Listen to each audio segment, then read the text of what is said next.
We're at our secret garage, and people often ask me what's behind the door of this building anyway. Why, it's the Ford Mustang Fantasyland. What do you think? Welcome to my Ford Dream Garage. Mustang. Another Mustang. Mustang. Mustang. Ooh, pretty Mustang. Mustang. Old Mustang. Boss Mustang.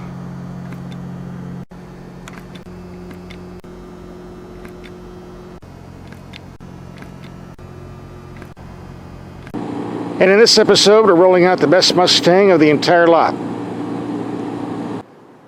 This is the 2018 Ford Mustang 5.0 V8 GT. It's got the 5.0 emblem on the bodywork, as well as the GT emblem on the rear, so all of your neighbors will know you're a big spender. We got the V8 over the 4-cylinder engine. Naturally, anybody who looks at the exhaust system should be able to tell what's under the hood anyway, without the emblems. That throaty exhaust might be a hint as well.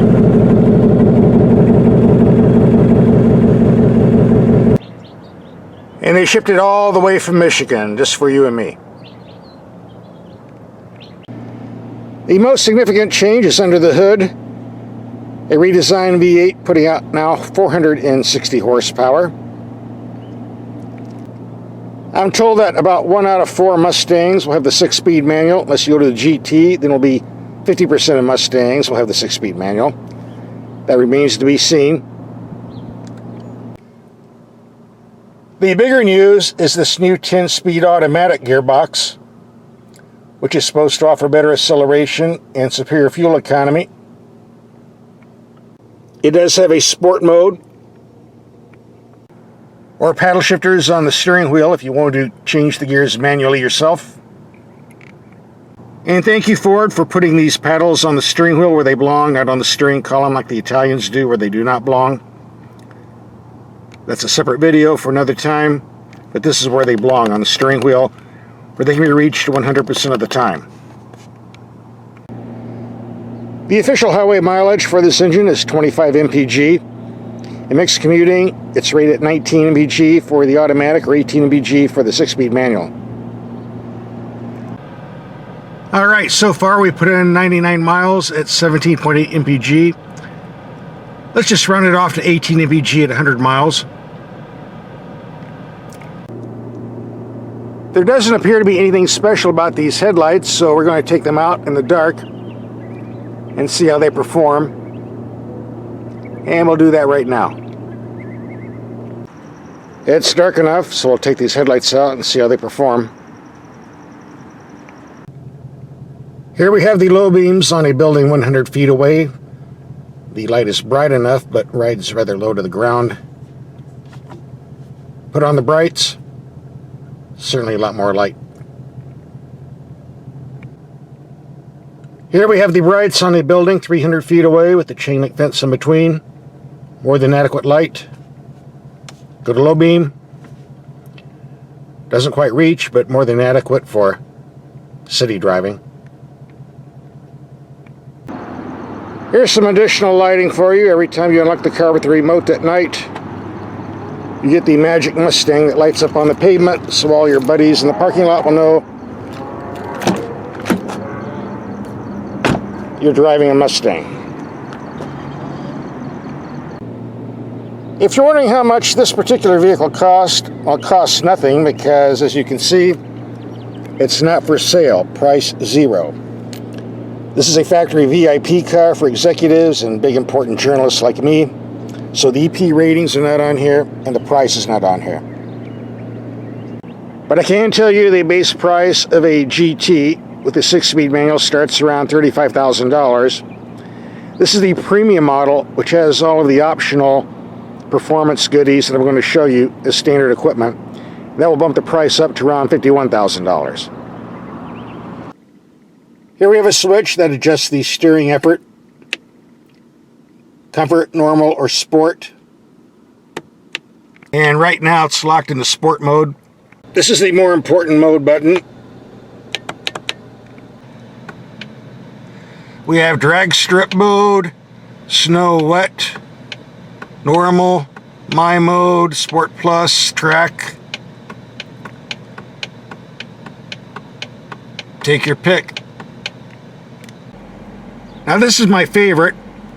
You can adjust the exhaust noise with this computer. If you're a nice guy, you can run it in quiet mode so you don't disturb your neighbors.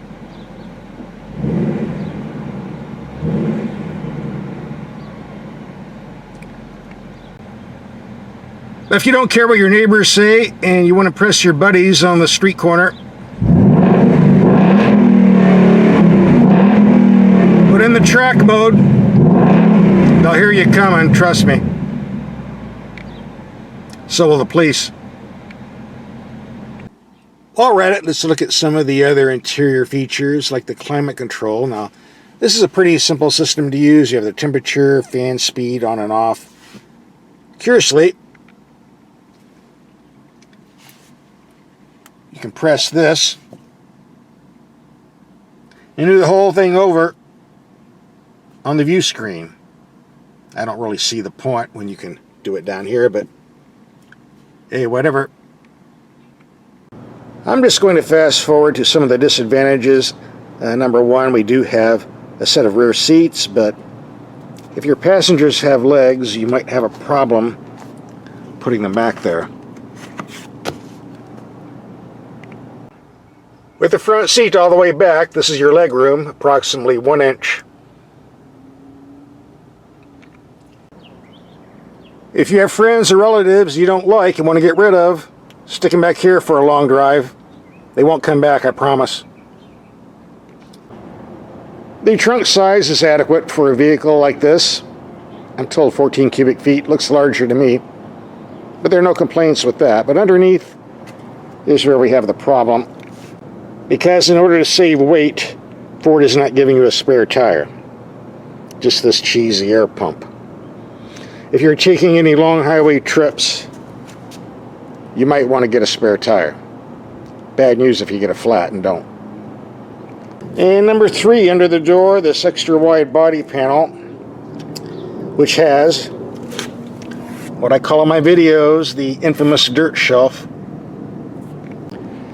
This is outside bodywork that collects all the dirt on the freeway, mud, sleet, snow, and that will get on your pants if you don't keep this clean with a rag and a bottle of cleaner. For years I've been asking car makers why they do this, and they really can't give me a decent answer. They don't tell me for aerodynamics or cruising 160 miles per hour. I don't think it makes that much difference. That's what this rear spoiler's for. By the way, I did find some of the plastic used in here rather low quality, more like a Toys R Us issue, but hey, the Chevy Camaro is not much better, so I'm not going to bitch too much. All the controls are well placed, easy to use. That goes for the ones on the steering wheel as well. And we do get an excellent gauge cluster with lots of different programs I'm not going to show you. And it's nice to have a tire pressure monitor. For part 2 of this video, we're going to take this hot rod out and do some driving, get some fuel economy figures. If you're interested in your best 0 to 60 or quarter mile time, you have a menu here called Track Apps. Quarter mile, eighth of a mile, 0 to 100, 0 to 60. Here you have the drag strip stage.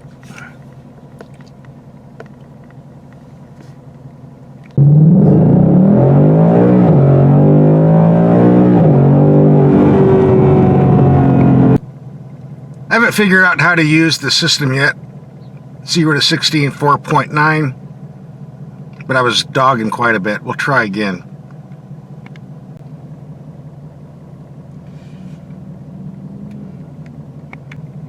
Second run, 4.6. Here we have a menu of the best time, 0 to 60 in 4.6. Worst, 0 to 60 in 4.9. The good news, the 2018 Mustang GT is available with a program called Launch Control. We can jump off the line up to around 4,500 RPM. The computer takes over for a smooth getaway. Gives you a low 0 to 60 time. Unfortunately, I can't find it on this car. After going through program and contacting Ford, they told me that it's not available with the automatic transmission. Only with the 6-speed manual, which is kind of odd, but I guess I just don't have it. Too bad, because I could knock about a half a second off this time, I bet, if I did have it. But we don't, so that's just the way it is. For those interested, the manual transmission car with launch control can do 0 to 60 in around 4.5 seconds. And I do know the 10-speed automatic car is quicker, so I was expecting a better time than what I got at 4.6 seconds, but the fact is, I just can't get any traction on this pavement, so 4.6 is just the way it is. If we spent some time playing with the tire pressures and going to a different type of pavement, I know I could get a lower time, but we didn't get this car to race, we got it to drive, so the 3 runs I did, 0 to 60, is all we're getting here. No more drag racing, sorry. Also keep in mind, Ford recommends 93 octane for best results, and right now I'm using 91 premium, not 93, so that accounts for some of these figures as well. Ever since it was introduced back around 1964, one of the biggest flaws in the Mustang was the peanut-sized fuel tank, which limits your range, and they still haven't solved that problem. I've only put 191 miles on this. As you can see, with only 60 miles to go and a quarter tank going fast, I'm looking for a gas station already. That's just the price you pay with a nice sports machine. Well, let's see. The owner's manual says in order to get the full 460 horsepower, you got to put in 93 octane, but all I'm seeing around is 91 octane, so I might have to go to the airport and buy some airplane fuel if I want to get some good 0 to 60 times. We just filled the tank and reset the computer. We're going to do some freeway driving at around 75 miles per hour. Certainly not more, that would be illegal. And see what type of fuel economy we'll get, so stay tuned. Well, I had it doing about 160, but it looks like I got clocked by radar. They're coming after me. Oh, hey, I'm over here. You missed me. Here I am. Oh, well, maybe you'll find me later.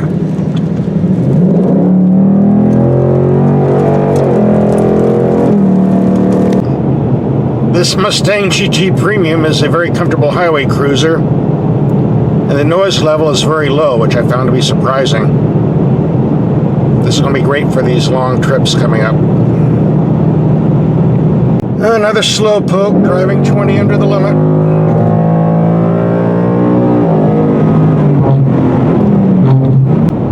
I think my fuel economy figures just lost a few points with that. We're coming to the end of our first highway trip.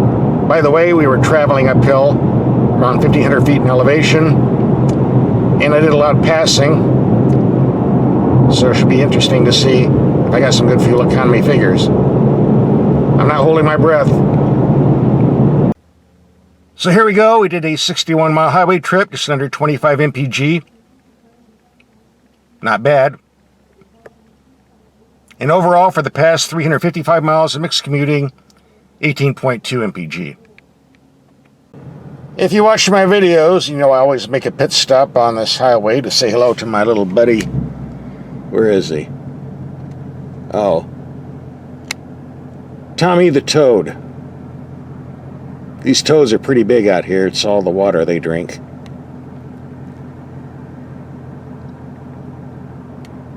Well, time to move on.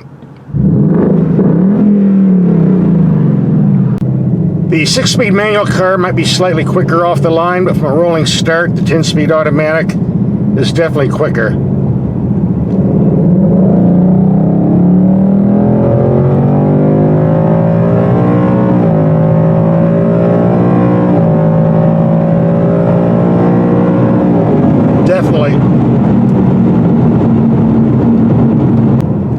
If you like shifting for yourself in corners, these paddle shifters on the steering wheel certainly come in handy. But if the computer doesn't like what you've selected, it will change the gears for you, whether you like it or not. Like so. So it's not a true manual gearbox, but it's still fun to use.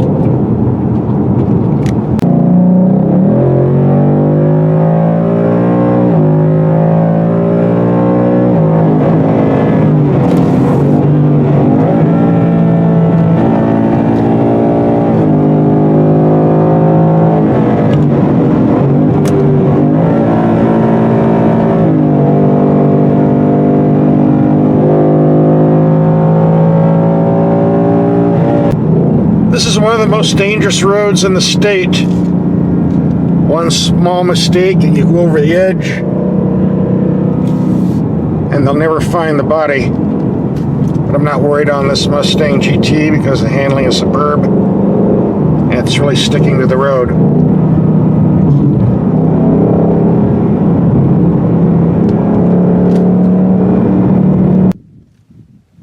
We're going to pull over and take a break here for two reasons. Number one, I'm hungry. It's lunchtime. And that V8 engine did an excellent job of toasting my sandwich. Nice and crispy, just the way I like it. And secondly, after about 100 miles of high-speed cornering, I thought I'd give the tires and brakes a rest. Although these giant front and rear discs don't really need a brake. I got absolutely no fade. The performance and stopping power is outstanding, and no complaints from me. Well, a rattlesnake just poked his head out of this hole, and we got a bunch of other holes around this bush, so I think it's time to get back on the road. Ford claims a top speed of 155 miles per hour on the Mustang GT. We're not going to try that. They like getting their cars back in one piece, but it is quick enough at any speed. You can trust me on that.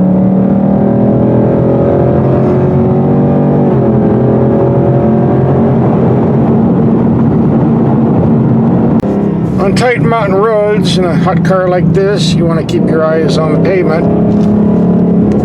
Don't be looking down there. That's dangerous. You got to keep your eyes on the road like I do.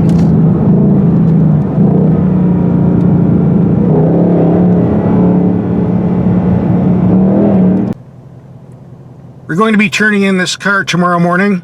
Thus far, 607 miles, 18.1 mpg. Not bad.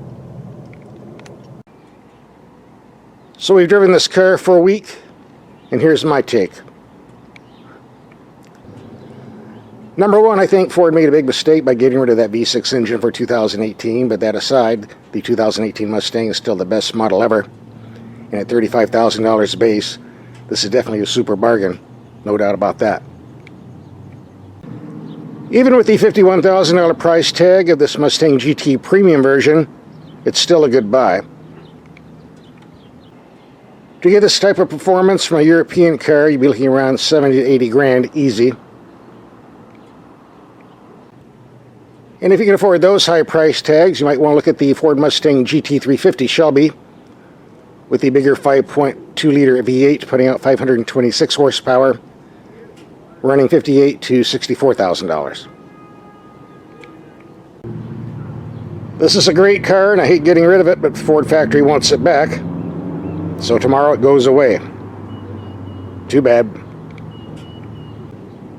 We've got some links to other high-performance cars I've driven lately, and those are coming up right now. Just click and watch.